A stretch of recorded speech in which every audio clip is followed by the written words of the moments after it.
आणखीन एक पुढची बातमी आपण बघणार आहोत। तौक्ते चक्रीवादळ गेल्या आठवड्यात धडकलं होतं आणि या चक्रीवादळाचा एक व्हिडिओ समोर आलाय। वराप्रदा टगबोटचा हा व्हिडिओ आहे आणि 17 मेचा जो थरकाप होता, ही बोट नेमकी कशी बुडाली त्याचा व्हिडिओ आता समोर आलाय। व्हिडिओत दिसणाऱ्या तरुणाचं नाव सूरज चव्हाण असं कळतंय आणि हा अजूनही बेपत्ता आहे अशी माहिती समोर येते, कारण तसे आरोप सूरजच्या वडिलांनी केलेले। अक्षरशः जलप्रलयच म्हणायला हवा, कारण इतका प्रचंड हे चक्रीवादळ होतं आणि आपल्याला माहिती आहे की या बार्ज जो होता, जो तराफा होता, त्याचबरोबर जे महत्त्वाचं रेस्क्यू ऑपरेशन केलेलं होतं, तटरक्षक दलाची मदत घेण्यात आली होती आणि चक्रीवादळाचा धक्कादायक व्हिडिओ देखील आता समोर आलेला आहे। त्यामुळे आताच्या क्षणाची ही जो व्हिज्युअल्स तुम्ही आता टीव्ही स्क्रीनवर बघत असाल, तर तौक्ते चक्रीवादळ जे गेल्या आठवड्यात धडकलं होतं आणि किती मोठ्या प्रमाणात वित्तहानी आणि मनुष्यहानी झाली आहे त्याचे अहवाल तर येतील नक्की, पण आत्ताची जी दृश्य आहेत ती बघूनच आपल्याला कळू शकतंय की किती मोठ्या प्रमाणात हे सगळं, हा सगळा जलप्रलयच म्हणायला हवा या तौक्ते चक्रीवादळाचा हा धक्कादायक व्हिडिओ। ज्याच्याविषयी अधिक माहिती घेणार आहोत आमचे प्रतिनिधी अजित मांढरे आता आपल्या सोबत आहेत। अजित, आपण एका सुरक्षित ठिकाणी आहोत आणि तरी देखील हा व्हिडिओ बघताना अंगावर काटा येतो, इतका भयंकर आहे हा व्हिडिओ। रेणुकाचा पूर्ण व्हिडिओ पाहिला तर व्हिडिओमध्ये लक्षात येईल की समुद्राच्या लाटा किती मोठ्या आहेत आणि संपूर्ण बार जी आहे त्या बारवर समुद्राचं पाणी चढतंय। म्हणजे आपण हा व्हिडिओ पाहतोय, पण ज्यावेळी तो सूरज चव्हाण आणि फ्रान्सिस नावाचा जो इंजिनियर होता या वरप्रदा बोटवरचा, त्यांनी हे प्रत्यक्षात दृश्य पाहिलेलं आहे आणि हे दोघंही जे आहेत ते दोघंही अजूनपर्यंत बेपत्ता आहेत।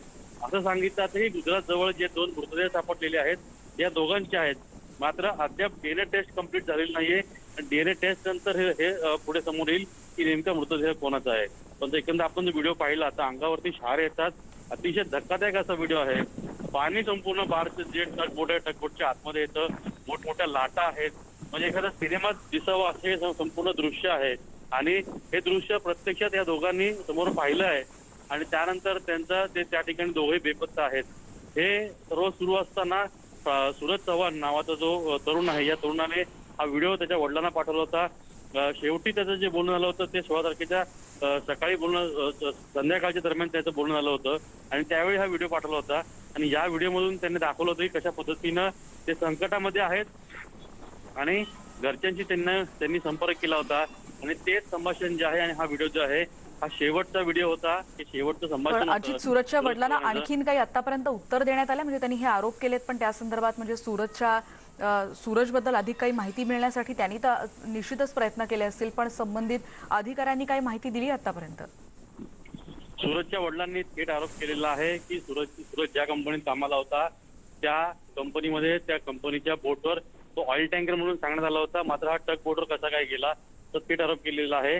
त्यामुळे नेमका सूरज कुठे कामाला होता आणि तो या टगबोटवरती का गेला होता हा एक संशोधनाचा विषय आहे, चौकशीचा विषय आहे। त्याचबरोबरीनं सूरजच्या वडिलांचा थेट आरोप आहे की ज्या कंपनीमध्ये सूरज कामाला होता त्या कंपनीमार्फत त्यांना काही नीट उत्तरं दिली गेलेली नाहीयेत। नेमकं सूरजचं काय झालेलं आहे किंवा सूरज सुखरूप आहे का किंवा नंतर पुढे काय प्रक्रिया असेल त्या बाबतीत काहीच त्यांना कुठल्याही पद्धतीची माहिती जी आहे ती नीट देण्यात येत नाहीये। उलट यांनी संपर्क केल्यानंतर यांना उडवाउडवीची उत्तरं दिली जातात।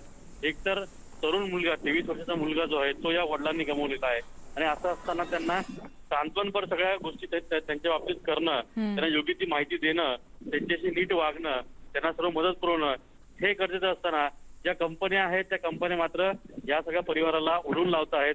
नक्कीच या सर्व गोष्टी दखल घेणं गरजेचं आहे आणि उच्च पातळीवर चौकशी करून यामध्ये नेमकं कोण दोषी आहे आणि कोणामुळे ही घटना घडलेली आहे या गोष्टी ज्या आहेत त्या समोर गरजेचं आहे। अगदी धन्यवाद। हो अजित। हा अजित, नुकतीच जी आपल्याला माहिती मिळालेली त्यानुसार IMD म्हणजे हवामान खात्यानं कोस्टगार्ड आणि नेव्ही यांना 11 तारखेला एक हायलर्ट जारी केला होता आणि त्याच अनुषंगे या दोघांनीही समुद्रामध्ये ज्या बोटी असतील, टगबोट असतील, बाज असतील किंवा इतर व्यावसायिक बोटी असतील त्या सर्वांना सुरक्षित स्थळी जाण्याचे आदेश दिले होते। 13 मेचा एक मेल आता एक व्हायरल झालेला आहे। या मेलमध्ये स्पष्टपणे या पापात 3-0 पाय असेल किंवा ही जी वरप्रभा जी टगबोट होती त्याच पद्धतीनं आणखीन 2 बोटी आणि एक बाज आणि एक टगबोट होती, त्या चौघांनाही बाहेर जाण्याचे आदेश देण्यात होते। मात्र असं असतानाही या 4ही गोष्टी ज्या आहेत म्हणजे 2 टगबोट आणि 2 बाज या त्या ठिकाणी का थांबल्या, ते बाहेर का गेले नाही, त्याचं नेमकं कारण काय होतं, त्यांना त्या ठिकाणी थांबण्याचे आदेश कोणी दिले आणि ही सगळ्या घटना जी घडलेली आहे अजित, हा अक्षम्य निष्काळजी पण आहे असंच यामध्ये